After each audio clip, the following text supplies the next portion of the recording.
Bonjour à toutes et tous. Dans cette vidéo, je vais vous montrer comment démarrer avec Integromat, cet outil formidable qu'est Integromat, une belle alternative à Zapier, moins cher, puisque vous pouvez démarrer avec un compte premium à 9 $ par mois pour 10 000 opérations. Un outil qui vous permet de créer un nombre illimité de scénarios avec un nombre illimité d'étapes par scénario, alors que si vous utilisez Zapier, vous savez que vous pouvez utiliser uniquement, je pense, 50 zaps, 50 scénarios dans le plan premium le moins cher. Donc vous vous retrouvez ici face à un outil qui vous permet d'être beaucoup plus créatif, d'avoir beaucoup moins de limites dans votre créativité, dans vos scénarios d'automatisation. Alors, je vais vous expliquer tous les fondamentaux à partir d'un scénario très simple aujourd'hui. Un premier scénario où on va connecter un Google Sheet à une API gratuite, donc qui ne nécessite pas d'API key.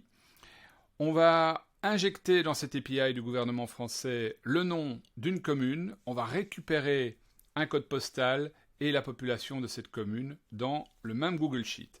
On va commencer par la connexion d'un Google Sheet.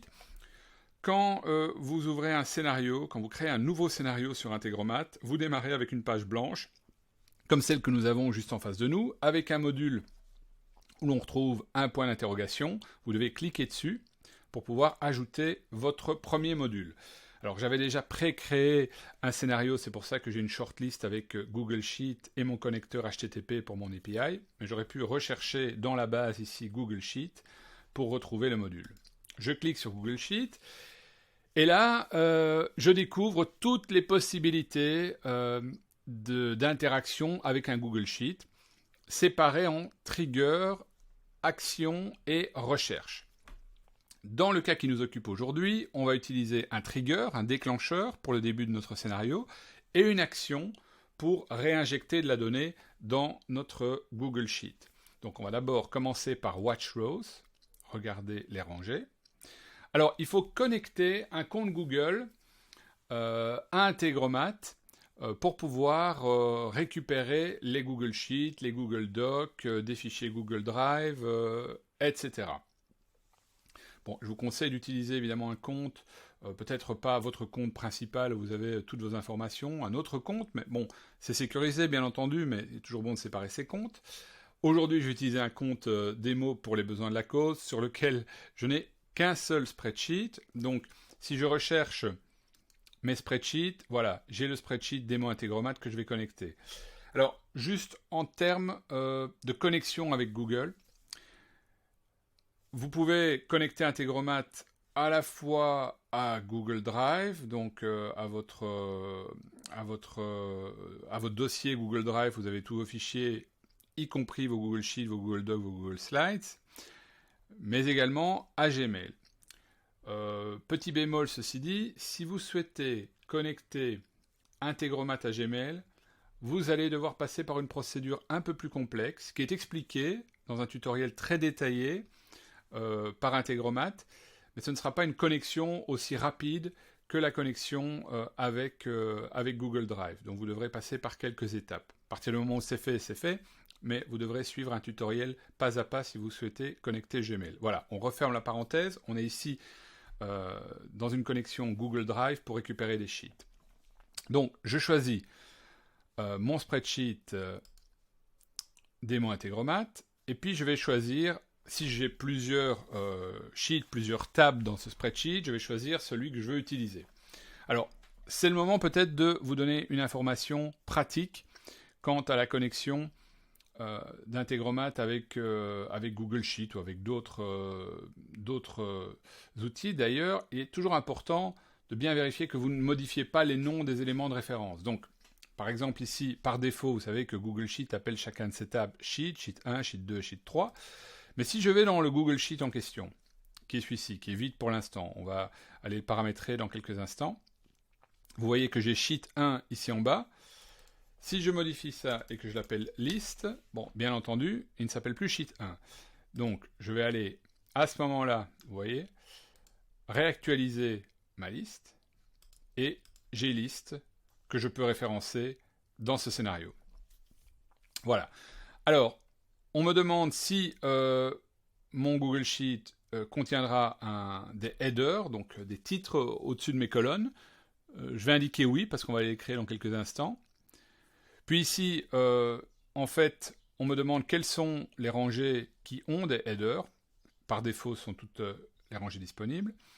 Et on me demande également la limite du nombre de lignes que je veux traiter dans mon Google Sheet. Alors on va la laisser à 2 pour l'instant, on ira jusqu'à 10 tout à l'heure quand on fera la super démo à la fin de 10 communes françaises traitées par l'API. On va la laisser à 2 pour l'instant pour les premières étapes, je dirais, d'intégration et de débugage du scénario. Voilà, on va confirmer ce premier module de déclenchement. Et là, on nous demande où on voudra commencer quand on lancera le scénario. Je vais simplement indiquer All pour démarrer.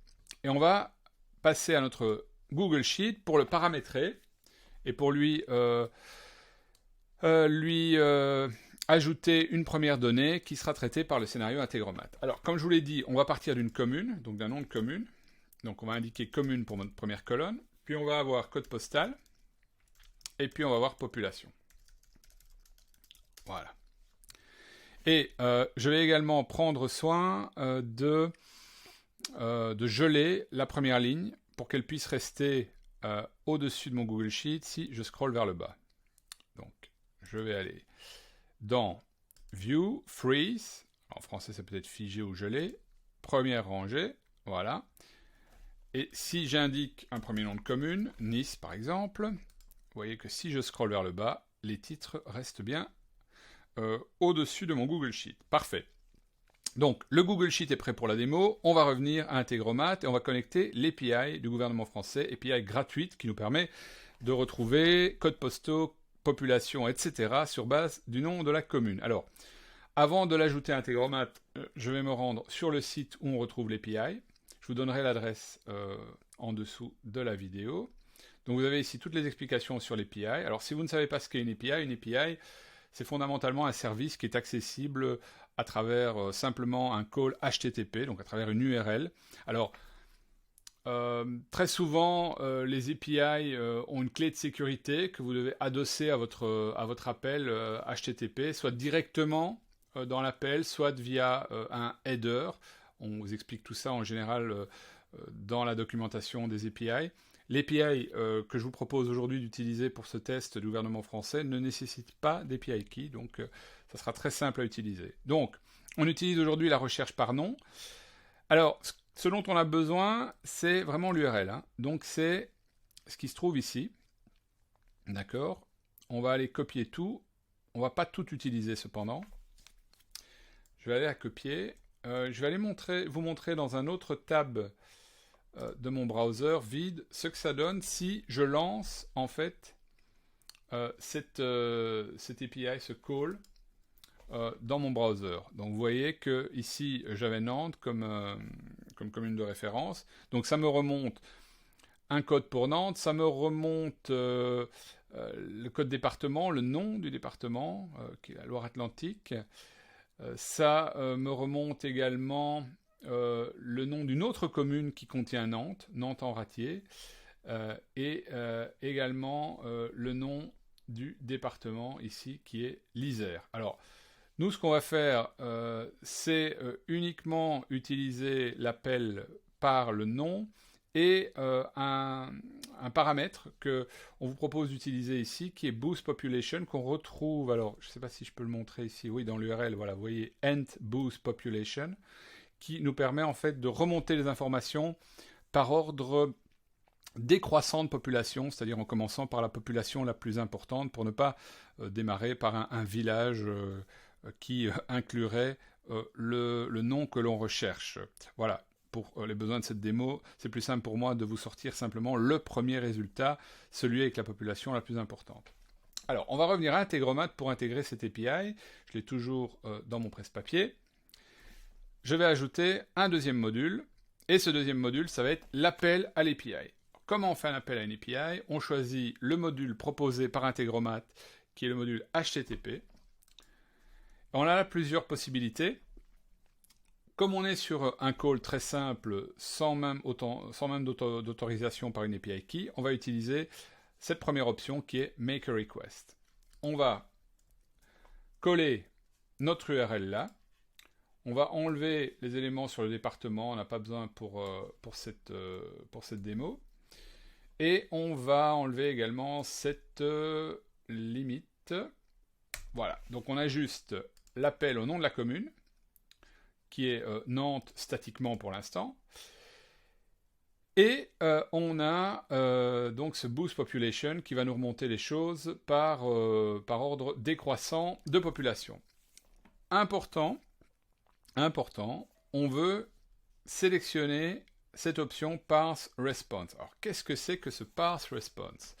Si je reviens à mon API sur le site du gouvernement français, vous voyez que ce qui me revient de l'API, et on avait également la démo ici dans le navigateur, c'est cette longue séquence d'informations qui est présentée entre curly brackets, entre ces parenthèses, et il s'agit d'un fichier JSON. Donc ceci, c'est un JSON qui nous revient, en fait, de l'API du gouvernement français. Et il faut qu'on la parse. Alors la parser, ça veut dire qu'en fait, on va l'ouvrir, on va ouvrir ces parenthèses pour avoir à chaque fois les clés et les valeurs correspondantes qu'on va pouvoir à ce moment-là récupérer et réinjecter dans notre Google Sheet.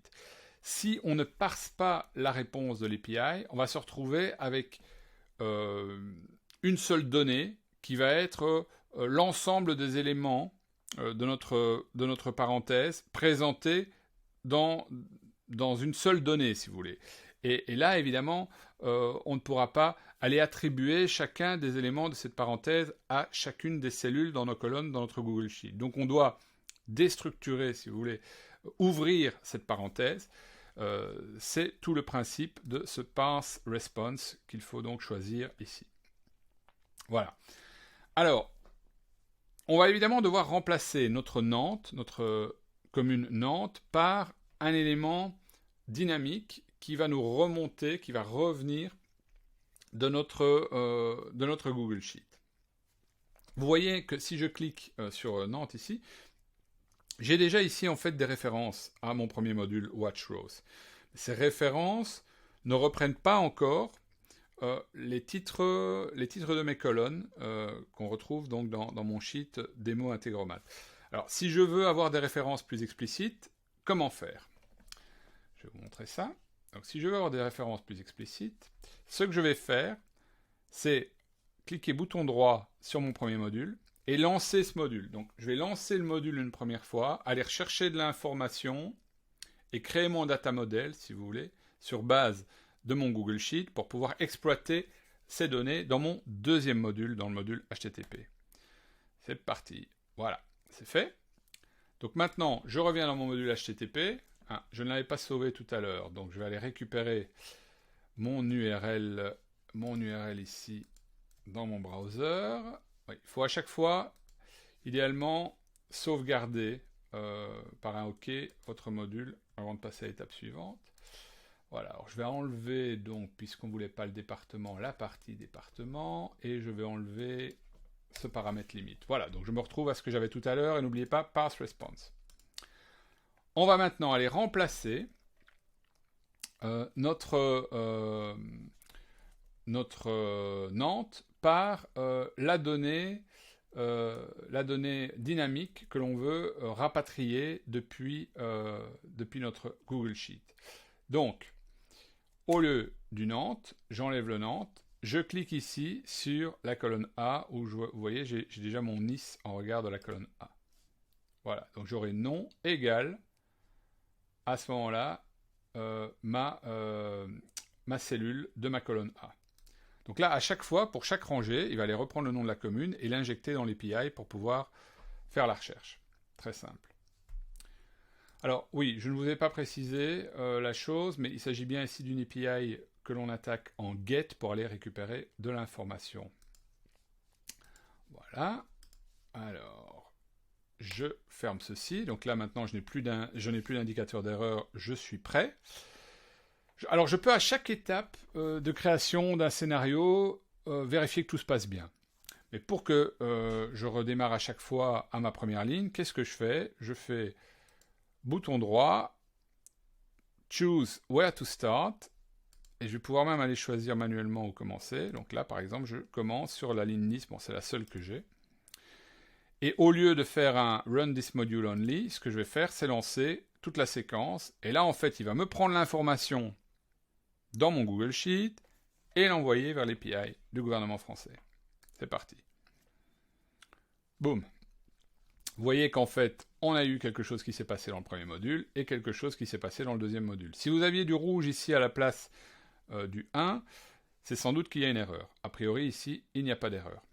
Alors, l'étape suivante, en ce qui nous concerne, ça va être d'aller injecter, réinjecter dans notre Google Sheet, dans les colonnes code postal et population, les informations que nous remonte l'API. On va aller reconnecter ici notre Google Sheet, sauf qu'on n'a plus les triggers, on n'est plus au début de notre scénario, on est plus loin, en aval, et on va choisir le Update a Cell, actualiser les données d'une cellule dans notre Google Sheet. Donc on reconnecte le même sheet, démo Integromat, et on va aller reconnecter le même tab list. Alors, c'est là que ça se corse un tout petit peu. Il faut qu'on choisisse la bonne cellule à actualiser. Et on nous donne un exemple, par exemple, actualiser la cellule D3. Alors là, évidemment, ce serait statique. On ne peut pas, dans un scénario qui va aller analyser plusieurs lignes, faire référence à une cellule statique. Il faut que les choses soient dynamiques. Il faut qu'à chaque fois que le scénario passe par une nouvelle ligne, on fasse référence à une nouvelle cellule. D'accord? Puisque, si je viens dans mon Google Sheet pour vous expliquer les choses concrètement, dans un premier temps, on va actualiser, un peu comme au combat naval, B2, puis B3, puis B4, puis B5, puis B6. Donc qu'est-ce qui se maintient de ligne en ligne? C'est le B, c'est la référence à la colonne. Mais à chaque fois, la référence à la rangée est différente. B2, B3, B4, B5, B6. D'accord? Donc on doit reproduire ce comportement-ci dans notre cellule à actualiser. Donc qu'est-ce qu'on veut actualiser? On veut actualiser la cellule B, ça c'est sûr, hein, c'est ce qu'on a vu ici dans notre Google Sheet, la cellule code postal. Mais on veut à chaque fois que ce soit dynamiquement comment dirais-je, le numéro de rangée qui soit ajouté à ce B. Et donc on va choisir dans notre premier module, row number, en vert ici, cette valeur dynamique changera à chaque passage du scénario d'une ligne vers l'autre. Ensuite, on doit choisir quelles données injecter, quelles données écrire dans cette cellule, la value, ici. Là, on va faire référence à notre module API, c'est ce module qui nous remonte l'information. On va cliquer ici au niveau des données qui nous reviennent sur cette petite flèche. Ce qui nous intéresse, ce sont les codes postaux. Et donc, on va cliquer sur le niveau le plus bas ici, sur ce numéro 1. Voilà. Et ça va nous injecter le code postal. Alors, vous voyez que vous avez ici des références 1, 1, etc.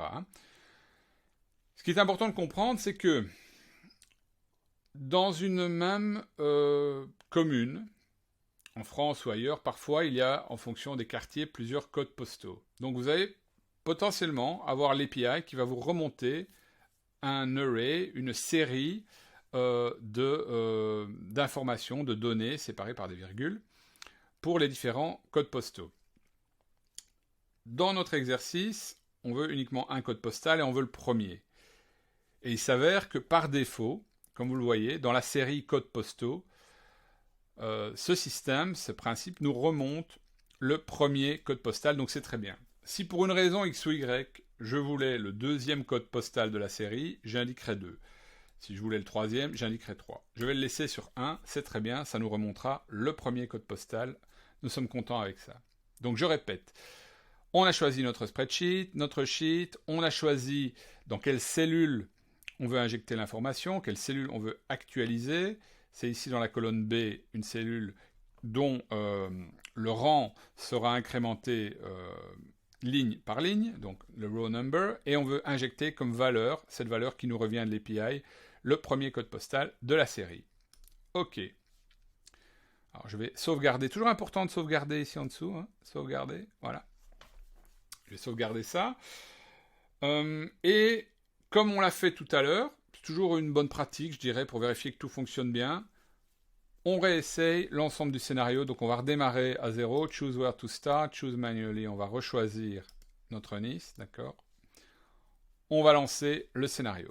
On lance le scénario, tac, tac, tac, vous voyez que ça a été très rapide, on a 3 fois le chiffre 1, vraisemblablement, tout a fonctionné. On va aller dans notre Google Sheet, dans notre tab, et voir qu'effectivement, ici, on a ce code postal qui nous est revenu. Alors, je voudrais juste vérifier une chose, c'est qu'on était bien en plain text. Alors, oui, je vais revenir pour bien vous montrer ce que j'ai fait. Donc, data, non, number, ici, plain text.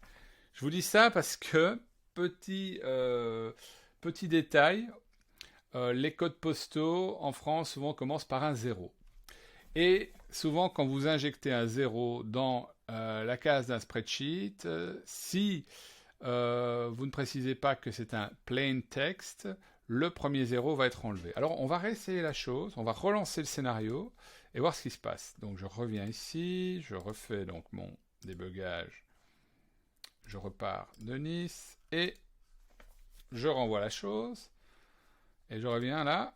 Et vous voyez que j'ai mon 0 qui a été ajouté. Donc, petit détail, quand vous préparez un Google Sheet pour de l'injection de données, pour éviter ce genre de choses, à savoir que tous les zéros qui ouvrent un code postal passent à la trappe, choisissez vos cellules, allez dans format number plain text. Voilà, petit conseil au passage, ce petit bug du test m'a permis de vous le fournir en bonus. Alors, on a besoin également de la population de Nice. Pour ça, on va répéter la même opération dans notre scénario Integromat. On va aller rajouter un autre module, enfin une autre instance, pardon, du module Google Sheet pour actualiser une cellule. Ça me permet également de vous montrer une bonne pratique en termes de workflow sur Integromat. Pour que les choses aient un sens, surtout quand vous commencez à avoir toute une série d'étapes dans un scénario, je vous invite à renommer les étapes de votre scénario. Alors le premier, le trigger, bon, vous savez ce dont il s'agit, donc c'est peut-être pas nécessaire. Mais par exemple ici, on va renommer et on va indiquer API call GovFR, puisqu'on fait un API call à l'API du gouvernement français. Là, on va renommer, on va indiquer que, en fait, on inscrit là le code postal.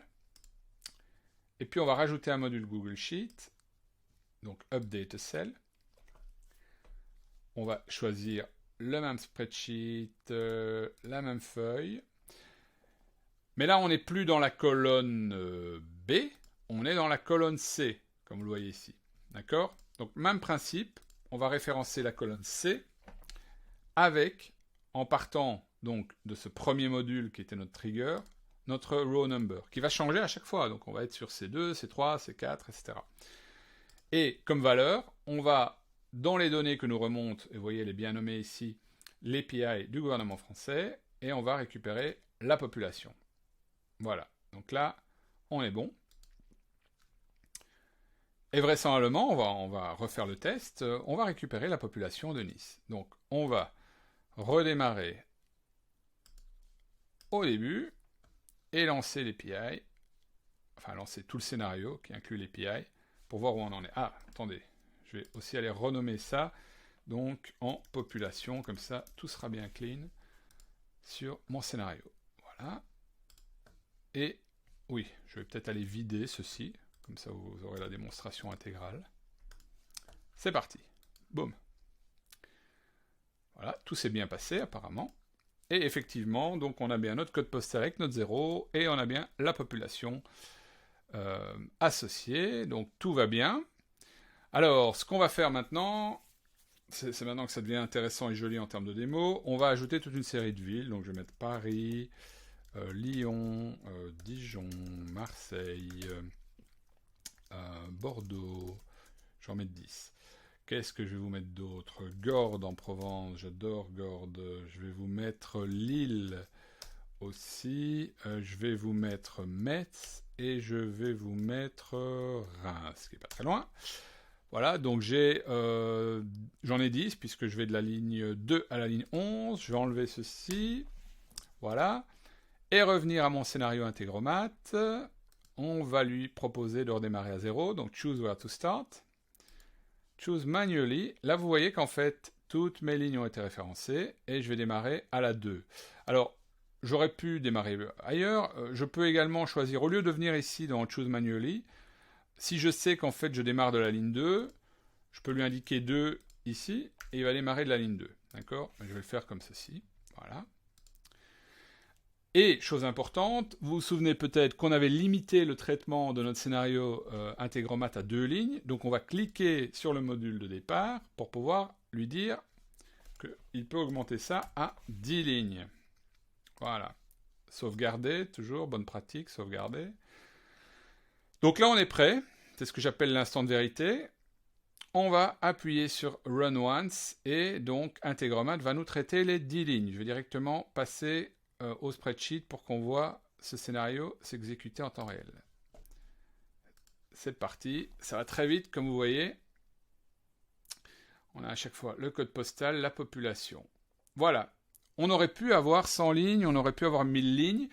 Je vous rappelle que le plan tarifaire de base d'Integromat, enfin le plan tarifaire premium à 9 $ par mois inclut 10 000 opérations. Donc si vous commencez à traiter beaucoup de données, vous devrez peut-être passer à un plan supérieur, bien entendu, mais pour des scénarios assez simples, qui ne se produisent pas trop souvent, vous aurez amplement suffisamment d'opérations avec le plan de départ. Alors, en termes d'exécution du scénario, je ne vous ai pas encore donné cette information-là. Donc, vous pouvez décider de programmer ce scénario à intervalles réguliers. Alors, il y a certains types de scénarios sur Integromat qui démarrent automatiquement quand des données correspondantes peuvent rentrer dans le scénario. Exemple, il y a certains scénarios qui démarrent avec un API call via un webhook qui nous vient d'un chatbot, par exemple. Dès que le webhook est déclenché, dès que quelque chose arrive sur le webhook, tout le scénario se met en branle. Donc là, c'est un scénario à démarrage instantané. Si vous recevez, si vous recevez un email et que vous démarrez par un scénario par Gmail, même chose, c'est un déclenchement instantané. Mais il y a certains déclenchements que vous devez programmer à intervalles réguliers. Alors, je pense d'ailleurs que si vous cliquez sur votre premier module, comme ceci, donc, alors, il va vous demander ici, donc, scheduling, voilà, si vous choisissez, scheduling, et que, voilà, schedule setting, vous pouvez choisir, disons, l'intervalle de déclenchement. Soit vous le déclenchez tous les jours, vous le déclenchez certains jours, à certaines dates, ou à intervalles réguliers, par exemple ici, toutes les 15 minutes.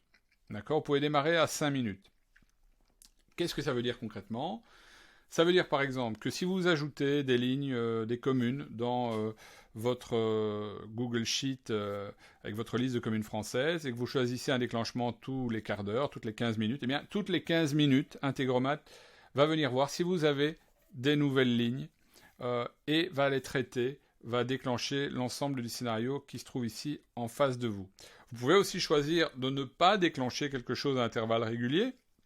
Si vous avez un scénario Integromat que vous utilisez juste en déclenchement manuel hein, pour un traitement de données sporadique, je dirais, à ce moment-là, vous ne déclenchez pas ce scheduling. Vous ouvrez simplement votre scénario Integromat et vous le lancez manuellement comme je l'ai fait pour cette démo.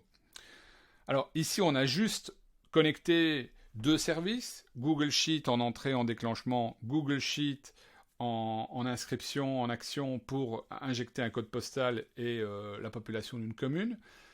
Mais vous pouvez vraiment devenir créatif et ajouter des modules et des modules et des modules. Exemple, J'ai utilisé à un moment DeepL, qui est une API payante premium de traduction pour un projet. Et en fait, j'avais toute une série d'instances de l'API DeepL dans un même scénario pour chacune des langues. Donc j'avais comme langue de départ l'anglais, et puis je voulais traduire, je pense, dans une dizaine de langues. J'avais une dizaine de fois le module DeepL avec à chaque fois une langue de destination. Donc vous pouvez vraiment séquencer toute une série d'itérations de la même API si vous devez, par exemple, traduire dans 10 langues différentes. Je pourrais rajouter ici aussi, un peu comme on peut le faire dans Zapier, un tout autre module. Je pourrais, par exemple, aller rajouter mon module Gmail ici, et à chaque fois que je traite une commune, m'envoyer une notification avec les informations que j'ai injectées dans mon Google Sheet. Je pourrais rajouter Trello et créer une carte dans un board Trello à chaque fois que j'actualise l'information dans mon Google Sheet, etc., etc. Donc la créativité est à l'honneur avec Integromat, à un prix d'ailleurs correct, comme je vous l'ai dit tout à l'heure. J'espère que cette démonstration d'une petite demi-heure vous aura permis de comprendre toutes les bases d'Integromat. Si vous avez la moindre question, posez-la moi dans les commentaires, je me ferai un plaisir d'y répondre. Et je vous invite à tester Integromat et apprendre par vous-même tous les petits détails de son utilisation. Merci de votre attention.